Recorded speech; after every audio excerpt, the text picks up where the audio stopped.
The UNS Mercy's silhouette cut through the star-studded void, its white hull gleaming under distant suns. The medical vessel's designation spoke of its purpose: to heal, to help, to save. Dr. Elena Rodriguez stood at the observation deck, her dark eyes fixed on the emergency beacon's coordinates appearing on the augmented reality display before her. "Captain, signal strength is increasing," Communications Officer Webb announced from his station. "Whatever's out there, we're getting closer." Captain Michael Chen nodded, his weathered features illuminated by the soft blue glow of holographic displays. "Maintain course. Dr. Rodriguez, prepare your team. We might have patients soon." Elena's medical team had responded to dozens of distress calls in the past year alone. As humanity's reach extended further into the galaxy, they'd discovered that suffering knew no species boundaries. The Mercy was part of humanity's commitment to extending aid wherever needed, even in regions where humans were still viewed with suspicion or outright hostility. The ship's sensors pierced the darkness, revealing their target, a vessel of unfamiliar design, its hull marked with elaborate patterns that seemed to shift and flow like liquid metal. But beneath the beautiful exterior, the ship's wounds were evident: plasma scarring along its port side, and a critical failure in its propulsion system. "Life signs?" Elena asked, already moving toward the medical bay. "Multiple signatures," Webb confirmed. "But they're fluctuating. Never seen patterns quite like these before." The Mercy drew alongside the damaged vessel, its docking procedures initiating automatically. Elena and her team stood ready in their containment suits, standard protocol for first contact with unknown species. The airlock cycled, and Elena's breath caught in her throat. The aliens were beautiful and terrifying all at once. Tall, graceful beings with iridescent skin that rippled with colors like the northern lights, but their bodies bore evidence of recent trauma: burns, lacerations, and what appeared to be radiation exposure. "Please," one of them spoke, their translator struggling to convert their harmonic language. "We are the Lissari. We seek asylum." Elena moved forward, medical scanner already active. "I'm Dr. Rodriguez. You're safe now. We'll help you." The Lissari leader's colors shifted to deep blues and purples. "You don't understand. They're coming. The Confederation. They'll demand our return." "Why are they pursuing you?" Captain Chen's voice came through Elena's comm. "We discovered something. In our research, something they want to suppress." The Lissari's colors pulsed with anxiety. "They'll kill us all to keep it hidden." Before Elena could respond, Webb's urgent voice cut through the channel. "Captain, multiple ships dropping out of FTL. Confederation signatures confirmed. They're hailing us." The message that boomed through the Mercy's communication system was cold and precise. "Human vessel, you have intercepted fugitives of the Galactic Confederation. Stand down and prepare to surrender them immediately." Elena looked at her patients, 12 beings who had risked everything for what they believed in. The Confederation ships loomed in the viewport, their weapons arrays clearly visible. Standard protocol dictated compliance with Confederation authorities in their jurisdiction. But Elena saw something in the Lissari's eyes, or rather, in the way their skin rippled with fear and desperate hope. Something that went beyond politics or protocol. Captain Chen's voice was steady when he responded to the Confederation. "This is a medical vessel operating under International Space Treaty regulations. We have patients under our care. By law and ethics, we cannot surrender them without guarantee of their safety and medical treatment." The Confederation commander's reply was immediate and harsh. "You have no authority here, human. Comply or face the consequences." Chen's next words would change the course of interstellar relations forever. "We are the United Nations medical ship Mercy. We don't need authority to save lives. That's what humans do." The Confederation ships began moving into attack positions. Elena's hands remained steady as she treated her patients, even as battle stations' klaxons began to sound. She'd taken an oath to preserve life, to heal, to protect. It was an oath as old as human medicine itself. Webb's voice crackled through the comm again. Captain, picking up multiple new signatures. They're ours, sir. The UN relief fleet was running exercises 2 systems over. They're responding to our emergency broadcast. Elena smiled behind her containment mask as she administered pain relief to one of the injured Lissari. The Confederation was about to learn something crucial about humanity.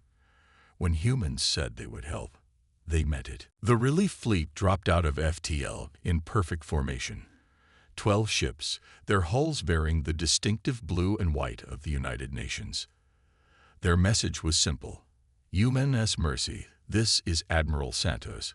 We received your distress call. The 8th Relief Fleet stands ready to assist. Please advise on the medical situation. In the tense hours that followed, Elena and her team worked tirelessly to stabilize their patients, while diplomats and military officers engaged in heated negotiations. The Lissari's research, it turned out, involved breakthrough discoveries in cellular regeneration. Discoveries the Confederation had wanted to control and weaponize. When the Lissari lead researcher regained consciousness, she shared their findings freely with Elena's team. We knew humans would understand, she said, her skin glowing with warm colors. Your species' medical archives show centuries of sharing knowledge, of choosing healing over profit. We trusted you would help. The standoff lasted 3 days. 3 days of caring for the Lissari, of documenting their injuries and their research, of broadcasting evidence of Confederation crimes to every species news network that would listen. 3 days of human ships arriving from nearby systems, not just military vessels, but hospital ships, research vessels, even civilian transports offering aid. The Confederation hadn't expected this. They'd believed humans were still too new to the galactic stage, too weak to stand against them. They'd forgotten, or never known, that humanity's greatest strength wasn't in its weapons or its ships. It was in its unwavering determination to help those in need. When the Confederation finally withdrew, it wasn't just a victory for the Mercy or the Lissari. It was a statement to the galaxy. Humanity had arrived, not as conquerors or subjects, but as healers, protectors, and champions of those in need. Elena stood with Captain Chen as they watched the Confederation ships disappear into FTL. The Lissari patients were recovering, their research safe, their future uncertain but free. Think they learned their lesson? Elena asked. Chen smiled slightly. About humans. Maybe. But more importantly, we proved something to everyone watching, including ourselves. He turned to look at the Lissari gathered on the observation deck, their skin shimmering with colors of hope and gratitude. We proved that compassion isn't weakness. Sometimes it's the strongest force in the universe. The Mercy's story would be told and retold across the galaxy, becoming legend among species who had never met a human. But for Elena and her crew, it was simply another day doing what humans had always done best, helping those in need, standing up for what was right, and showing the galaxy that sometimes the greatest victories come not from fighting, but from healing. The news spread across human space like wildfire. A medical ship had defied the Galactic Confederation to protect refugee scientists. Within days, the UNS Mercy's stand became a rallying point for humanity's emerging role in interstellar politics. But with that defiance came consequences that would test humanity's resolve. Admiral Sarah Chen, no relation to the Mercy's captain, stood before the United Nations Space Council, her uniform crisp despite the late hour. The holoprojections of council members from Earth and various colony worlds filled the chamber, their faces grave. The Confederation has issued an ultimatum, she announced, her voice steady. Either we surrender the Lissari researchers and accept sanctions for our interference in internal affairs, or they will impose a complete embargo on all human vessels and settlements. The chamber erupted in concerned murmurs. Humanity had only achieved faster-than-light travel 30 years ago. Their colonies were still dependent on trade with other species for crucial resources and technology. An embargo could cripple their expansion and development. And what of the Lissari's claims? Asked Counselor Petal from Mars Colony.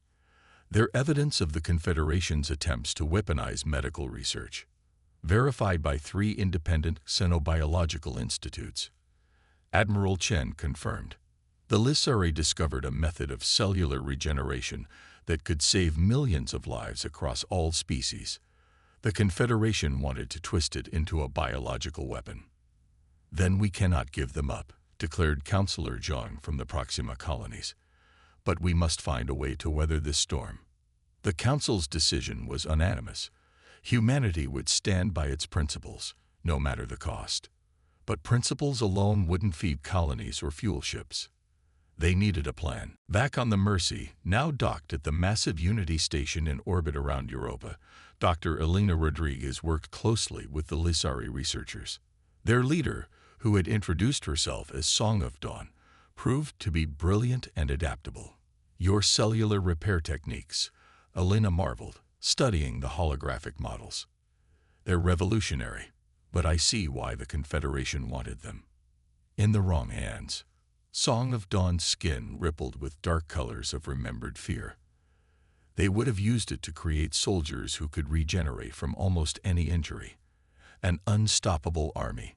Her colors shifted to warmer tones. But you humans, you immediately saw its true purpose. Healing. Helping. It's why we chose to flee to your space. The Mercy's medical bay had become a hub of collaborative research. Human doctors and scientists worked alongside the Lissari, combining their knowledge in ways neither species had imagined possible. But outside their scientific bubble, the situation grew more tense. Captain Chen received daily reports of Confederation pressure tactics. Human merchants were turned away from ports. Colony supply ships were delayed by routine inspections that lasted weeks. Small human settlements reported mysterious power failures and communication disruptions. They're trying to break us slowly, Security Chief Torres reported during a staff meeting. Death by 1,000 cuts. But the Confederation had miscalculated. Humans had centuries of experience dealing with bullies and oppression. For every closed port, they found 3 smugglers willing to run supplies. When communications were blocked, ships passed messages the old-fashioned way. Colony engineers worked overtime to create workarounds for failing systems. The most unexpected help came from other species, not their governments, who feared Confederation retaliation, but individuals who admired humanity's stand. Merchants who accidentally left supplies at human ports. Engineers who shared technical specifications through anonymous channels. Medical ships from a dozen species that responded to emergencies in human space while the Mercy was occupied. Elena witnessed this wave of solidarity firsthand when a Confederation blockade cut off medical supplies to a human mining colony. Within hours, ships from 3 different species happened to be passing by with exactly what was needed. Your species has made quite an impression, Song of Dawn observed, her skin glowing with admiration. The Confederation fought to isolate you. Instead, they shown the galaxy your strength. But the Confederation had more direct methods of pressure. 3 weeks after the ultimatum, a Confederation battle group entered human space, claiming to be on a training exercise. They positioned themselves near vulnerable human colonies, their presence a clear threat. Admiral Chen responded by deploying the entire UN defense fleet, not to attack, but to protect. Human ships took up positions around every threatened colony, their message clear: any aggression would be met with resistance. The tension reached its peak when a Confederation cruiser accidentally fired on a human transport near Alpha Centauri. The transport's captain, rather than firing back, broadcast every second of the incident across all frequencies. The galaxy watched as the human crew maintained discipline, protected their civilian passengers, and responded with strict defensive measures only. The incident backfired on the Confederation. Species that had been neutral began questioning their tactics. Trade unions protested the disruption of commerce. Even some Confederation member species began expressing doubt about the handling of the situation. But the pressure continued to mount. Human colonies were stretching their resources thin. The defense fleet couldn't maintain its protective deployment forever. Something had to give. The breakthrough came from an unexpected source. Elena and Song of Dawn's team made a discovery that would change everything. By combining human medical techniques with Lissari cellular manipulation, they created a treatment for a devastating plague that had been ravaging Confederation core worlds. Ravaging Confederation core worlds. "We can save millions of their citizens," Elena reported to the Council. "Not as a bargaining chip, but because it's the right thing to do. Because that's what humans do. We help, even those who try to harm us." The Council's decision was swift. They would announce the discovery publicly and offer the treatment freely to any world that needed it. It was a gamble. The Confederation could simply take the research and maintain their pressure. But again, they underestimated humanity's impact on the galactic community. When the announcement was made, the response was overwhelming. Confederation citizens demanded access to the treatment. Medical ships from dozens of species converged on human space, ready to help distribute the cure. The Confederation's carefully constructed pressure campaign crumbled in the face of a simple truth. Humanity had chosen to help rather than retaliate. They had transformed a crisis into an opportunity to demonstrate their highest principles. As Elena watched the first shipments of the cure leave Unity Station, Song of Dawn approached her. The Lissari's skin glowed with complex patterns of emotion. "We knew humans were physically resilient," she said softly. "But this is a different kind of strength. You didn't just protect us. You showed the galaxy a better way." Elena smiled, thinking of all the species that had helped them weather the Confederation's pressure. "We're all stronger when we work together," she said. "Maybe that's the real cure we discovered." The Confederation's embargo would officially last another week before being quietly dropped. But its true end came the moment humanity chose to respond to threats with healing, to pressure with compassion. They had paid the price of their principles, and in doing so, had gained something far more valuable than trade agreements or political power. They had shown the galaxy what humanity truly stood for. The laboratories aboard Unity Station hummed with activity day and night. What had started as a desperate collaboration between human and Lissari scientists had evolved into something unprecedented in galactic history. A multinational, multi-species research coalition working to counter the Confederation's increasingly aggressive tactics. Dr. Elena Rodriguez wiped exhaustion from her eyes as she studied the holographic display before her. The medical bay of Unity Station had been transformed into a hybrid research facility, with equipment from a dozen different species retrofitted to work together in ways their original designers had never imagined. "The Confederation's new blocking fields are causing havoc with our supply lines," reported Captain Chen over the station's comm system. They'd found a way to detect ships trying to slip through their blockade, even with stealth systems engaged. Elena glanced at Song of Dawn, whose skin had taken on the deep purple hue of concentrated thought. The Lissari researcher was manipulating a complex molecular structure in the air before her, her movements graceful and precise. "Perhaps," Song of Dawn mused, "we're approaching this from the wrong direction. Humans have a saying, thinking outside the box." The phrase made Elena smile despite their dire situation. The Lissari had become fascinated with human idioms, often using them in unexpected ways that somehow made perfect sense. "What do you have in mind?" Elena asked, moving closer to examine the molecular structure. "Your species has a remarkable history of adapting biological solutions to technological problems," Song of Dawn explained, her skin rippling with excitement. "What if we could use our cellular regeneration research to create organic computers, systems that could evolve and adapt faster than any blocking field?" The idea was radical, dangerous, and exactly the kind of thinking they needed. Within hours, the research bay was reconfigured.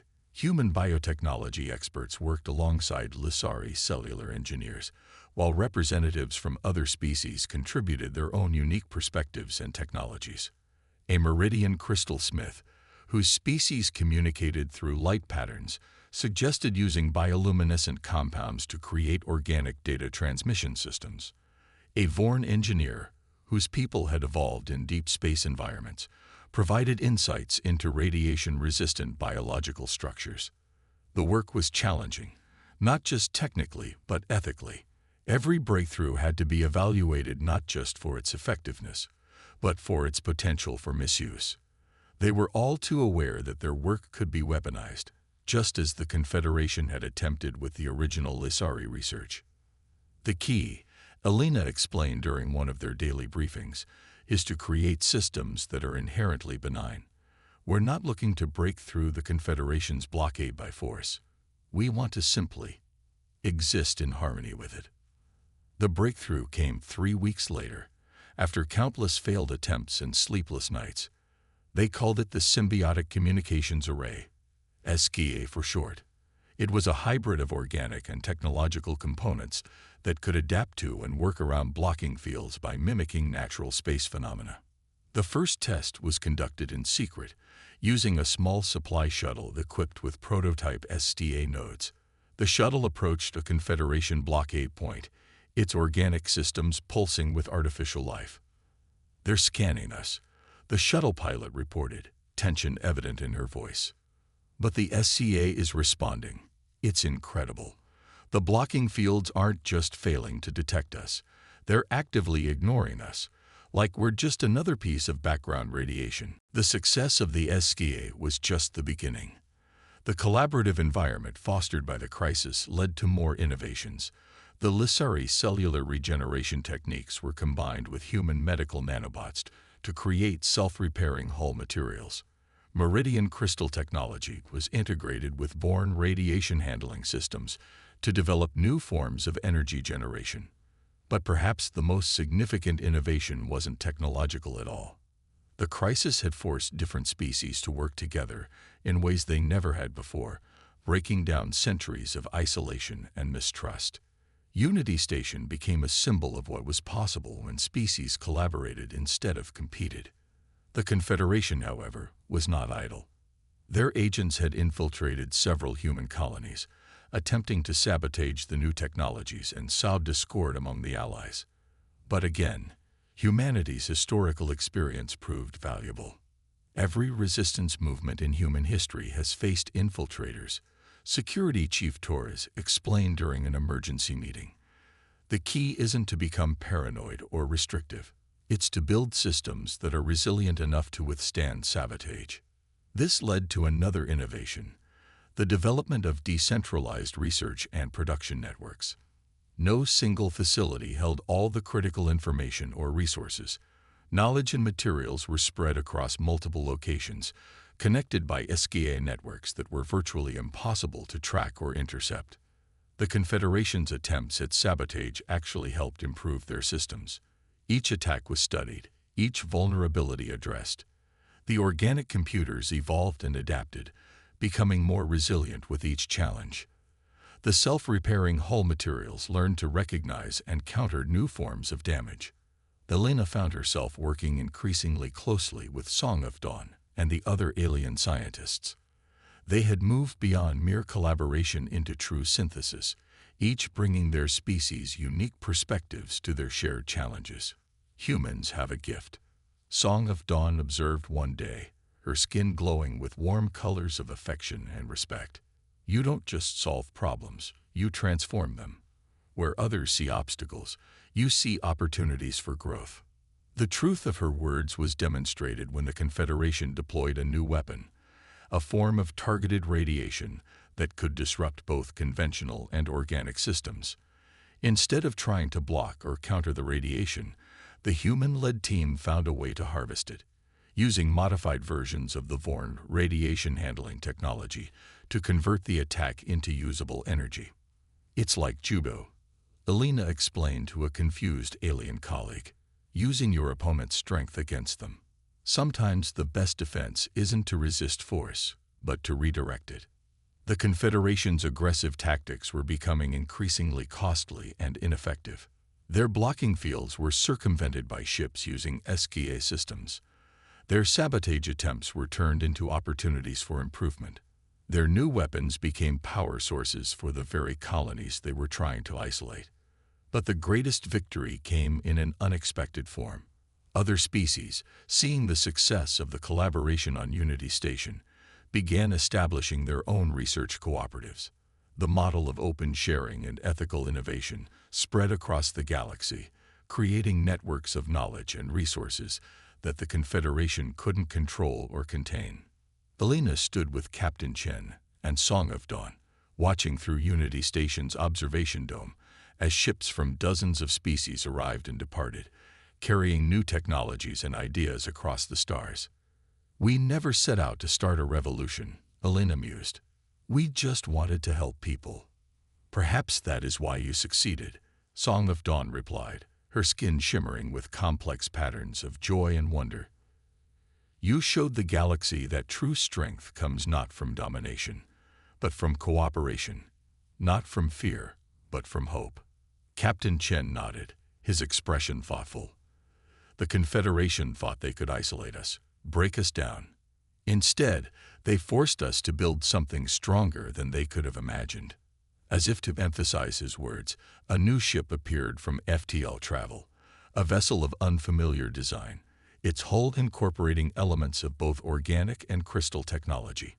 It was the first ship built jointly by 3 different species, using techniques developed on Unity Station. The Confederation's attempt to suppress innovation had instead sparked a renaissance of collaborative development. Their effort to isolate humanity had led to unprecedented connection between species. Their campaign of pressure and fear had been transformed into an explosion of creativity and hope. It was a lesson the galaxy wouldn't soon forget. When faced with seemingly insurmountable challenges, humanity didn't just endure. They innovated, adapted, and found ways to turn those very challenges into stepping stones toward a better future. The warning came at 300 station time. Unity Station's sensors detected a massive surge of FTL signatures, the largest fleet movement in recorded galactic history. The Confederation had finally lost patience with subtle tactics. Admiral Sarah Chen stood on Unity Station's command deck, watching as red dots appeared on the tactical display. Each dot represented a Confederation warship, and there were hundreds of them. The fleet was large enough to overwhelm every human defense position simultaneously. "They're broadcasting on all frequencies," Communications Officer Park announced, her voice steady despite the gravity of the situation. Message reads, "This is your final warning. Surrender the Lissari researchers and cease all unauthorized technological development. You have 1 hour to comply." Elena Rodriguez rushed into the medical bay, where Song of Dawn and the other researchers were already securing their most critical data. The Lissari's skin flickered with patterns of anxiety and determination. "We can't let them take our research," Song of Dawn declared. "Not just ours, everything we've created here. They'll twist it all into weapons." Elena nodded, initiating emergency protocols they'd hoped never to use. "They won't get it, but we're not running either." Throughout human space, colonies and stations went into lockdown. The UN Defense Fleet moved to protect civilian populations, even though everyone knew they were outnumbered at least 5-1. But humanity had faced impossible odds before. Admiral Chen's response to the Confederation ultimatum was broadcast across all frequencies. To the Confederation fleet, Unity Station is a center of medical research and peaceful scientific development. Any attack on this facility will be considered a crime against all sentient species. We will not surrender our principles or our people. The Confederation's response was immediate and devastating. Their first strike took out Unity Station's primary defense grid, the energy blast so powerful it temporarily overloaded the station's artificial gravity. But Unity Station had been preparing for this moment. As conventional defenses failed, organic systems activated. The station's new biomechanical hull began adapting, absorbing, and redistributing energy from the attacks.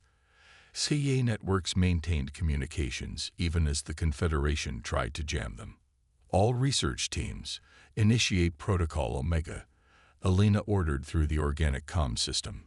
Throughout the station, teams of humans and aliens began implementing their contingency plan, one born from humanity's long history of preserving knowledge against overwhelming forces. The plan was elegantly simple. They weren't trying to win a direct confrontation. They were going to make victory impossible for the Confederation by ensuring that knowledge, once shared, could never be contained again. Across human space, hidden SKA nodes activated. The combined research of Unity Station, everything from medical breakthroughs to engineering innovations, was transmitted through networks the Confederation couldn't detect or block. The data spread like seeds in the wind, taking root in thousands of locations across hundreds of worlds. But the Confederation's attack was relentless. Unity Station shook under continuous bombardment. The biomechanical hull was adapting, but it couldn't hold forever.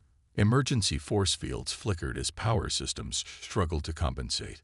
Hull breach on Deck 12. Someone shouted. Medical bay losing pressure. Delina and her team worked frantically to evacuate patients and secure vital equipment. Song of Dawn's skin had taken on colors Alina had never seen before. Deep, resolute patterns that seemed to pulse with inner light. They think if they destroy this station, they destroy what we created, Song of Dawn said, helping to stabilize a wounded crew member. They don't understand. It's already too late. She was right. Even as Unity Station fought for survival, its legacy was spreading across the galaxy. The Confederation had wanted to suppress dangerous knowledge, but their attack had triggered its ultimate release. Every transmission, every downloaded file, every shared discovery was a spark of revolution. Admiral Chen's voice crackled through the organic comm system. All personnel, prepare for Emergency Protocol Sigma. This is not a retreat. This is a transformation. Protocol Sigma was humanity's final contingency, developed in secret over months of preparation. Unity Station's power core began to pulse with unprecedented energy readings. The biomechanical hull started to glow, organic and crystalline components working in perfect harmony. The Confederation ships detected the energy spike and intensified their attack, expecting a last-ditch weapon or self-destruct sequence. What they got instead was something entirely new. Unity Station began to change. Its structure, infused with modified Lissari cellular regeneration technology and meridian crystal matrices, started to split and multiply. Like a living organism undergoing mitosis, the station divided into smaller, fully functional units.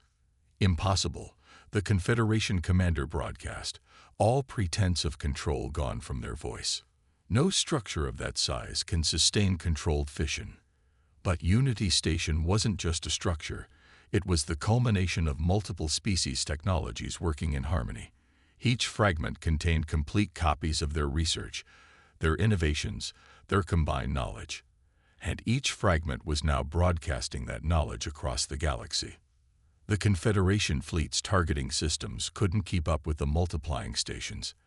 Their blocking fields were useless against the organic technology that had evolved far beyond their original designs. Their attempts to contain the situation only made it spread faster.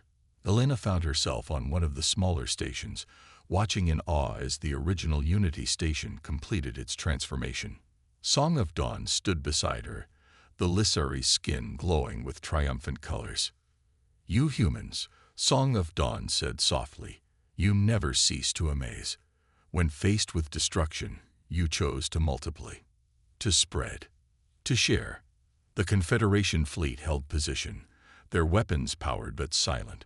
They had come to destroy a single station and contain dangerous knowledge.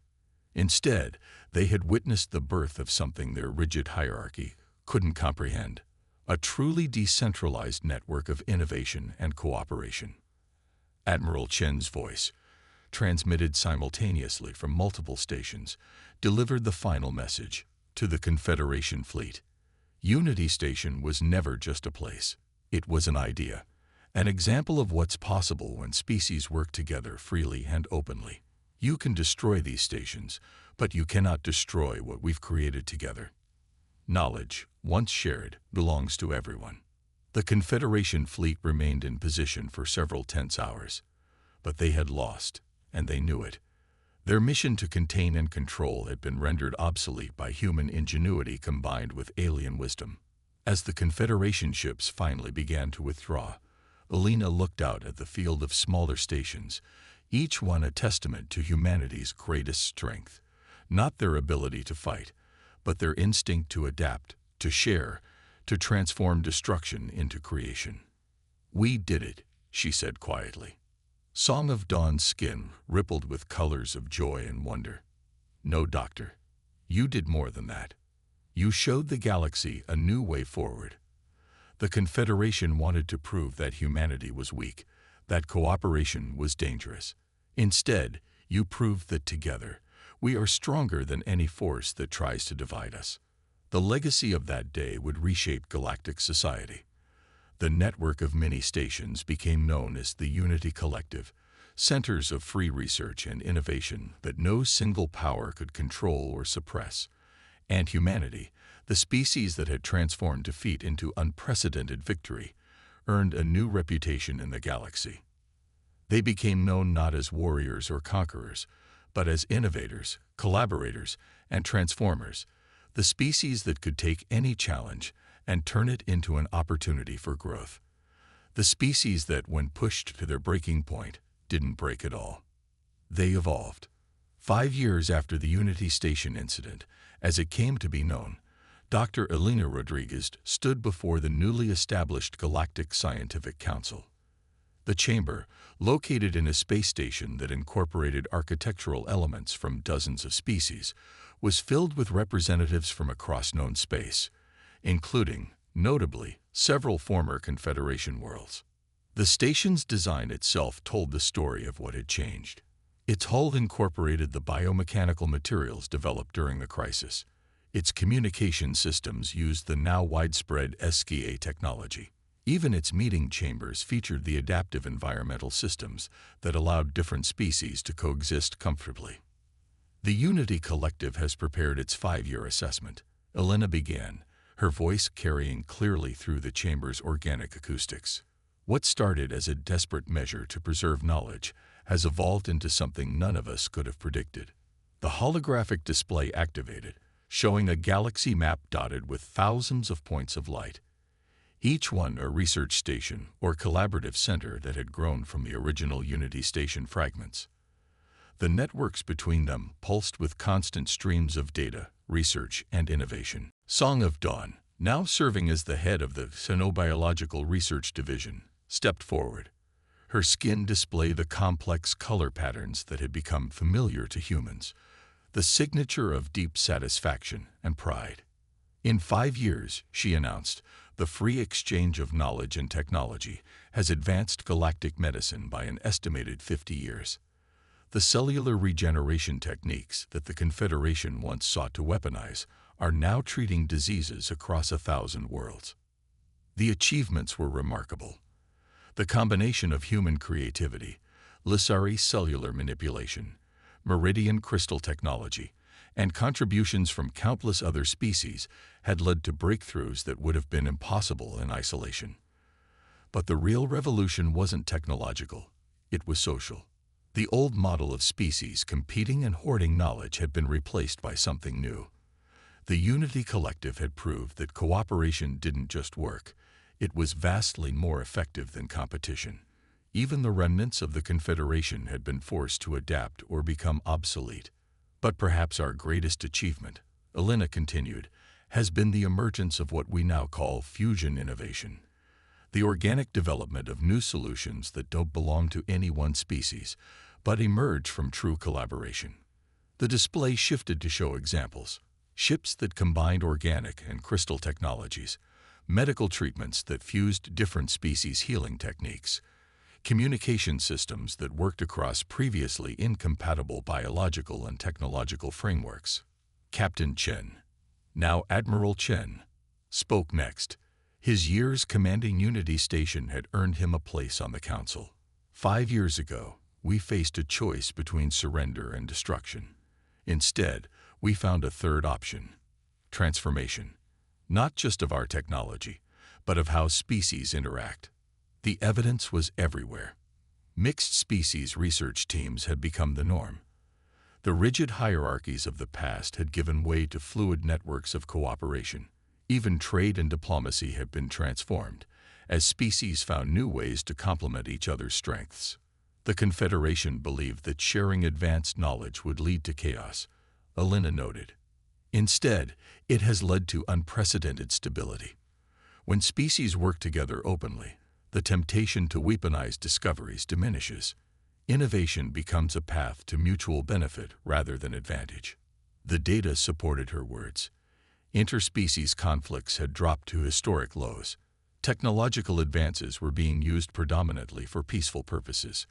The free flow of medical and scientific knowledge had raised living standards across known space. But there were still challenges. Not everyone had embraced the new paradigm. Some worlds and species clung to old ways of thinking, viewing the Unity Collective with suspicion. And there were always those who sought to use new technologies for destructive purposes. We face these challenges together, Song of Dawn declared, her skin rippling with determined colors. That is the lesson humanity taught us. Alone, we are vulnerable. Together, we are resilient. The council chamber's mood was reflective. Many present had lived through the crisis, had seen their own societies transformed by the changes it sparked. Some had been enemies during those tense days. Now they worked together to guide the galaxy's scientific and social development. Alina activated the final display, a real-time visualization of current collaborative projects across the galaxy. Thousands of initiatives pulsed with activity, each one representing teams of different species working together to solve problems and explore possibilities. "This is our true legacy," she said softly. "Not the technologies we developed, not the battles we avoided, but the proof that different species can come together to create something greater than any could achieve alone." The chamber erupted in the various forms of approval unique to each species, human applause mixing with Lissari color displays, meridian light patterns, and dozens of other expressions of agreement. Later, Alina stood with Song of Dawn in the station's observation dome, watching ships of various designs arrive and depart. Each vessel represented a fusion of technologies and ideas that would have seemed impossible just 5 years ago. "Did you ever imagine it would turn out like this?" Alina asked. Song of Dawn's skin shimmered with thoughtful colors. "The Confederation feared humanity because they couldn't understand you. They saw your adaptability as chaos, your creativity as dangerous. They never realized that these traits were exactly what the galaxy needed." Alina smiled, remembering the desperate days aboard the original Unity station. "We just did what humans have always done, faced a problem, and looked for solutions. We were lucky to have friends who believed in us." "No," Song of Dawn corrected, her colors intensifying. "We were lucky that when faced with an ultimatum, humanity chose to help rather than hide, to share rather than hoard, to transform rather than destroy. You showed us all a better way." A group of young researchers passed by, human, Lissari, Meridian, and others, all engaged in animated discussion about some new project. They moved with the easy familiarity of colleagues who saw each other's differences as assets rather than obstacles. "That's the real legacy," Alina said, watching them. "Not just what we built, but what we became together." The observation dome offered a view of the galaxy spiraling above them, its arms filled with countless points of light. Each light represented possibility. Worlds and species working together, sharing knowledge, facing challenges as one. Humanity had faced its breaking point and emerged stronger, not through force or defiance, but through the simple, profound choice to help others and share knowledge freely. In doing so, they had helped transform not just themselves, but the very fabric of galactic society. The legacy of hope they had created would continue to grow and evolve, lighting the way forward for generations to come. It was proof that even in the darkest moments, the choice to reach out, to help, to share and cooperate could transform potential disaster into unprecedented opportunity. And somewhere out there, other species were facing their own challenges, their own breaking points. But now they had a new option, a legacy of hope that showed them a different way forward. Together,